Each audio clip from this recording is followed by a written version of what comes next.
वरची एककची संख्या वरची संख्या किती आहे आपली 4 4 खालची किती संख्या आहे 2 आपली वरची संख्या 4 आहे तर आपण 4 लाईन काढू टाकू ठीक आहे 1 2 3 4 मग नंतर काय आहे प्लसच्या चिन्ह याच्यात आपण प्लस देऊ मग खालची संख्या किती आहे 2 1 आणि 2 चला आता मोजा 1 2 3 4 5 6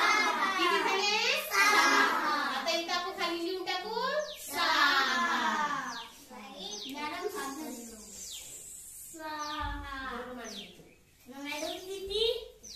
मग आता नंतर किती आहे वरची संख्या दशक आणि 3 आपण 3 लाईन काढून घेऊ 1 2 3 मग प्लसच्या चिन्ह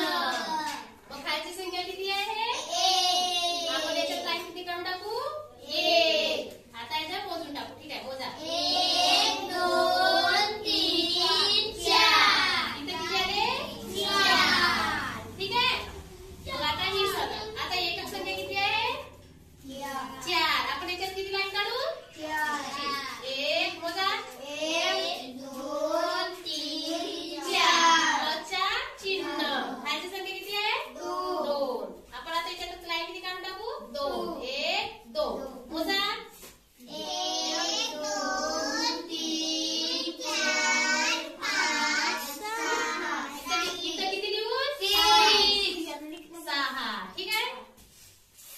आता दशकची वरची संख्या किती आहे दिसते का ही संख्या 6 आपण याच्यात किती काढून लाईन 6 मोजा 1 2 3 4 5 6 मग प्लसच्या चिन्ह मग खालची संख्या किती आहे 3 चला मोजा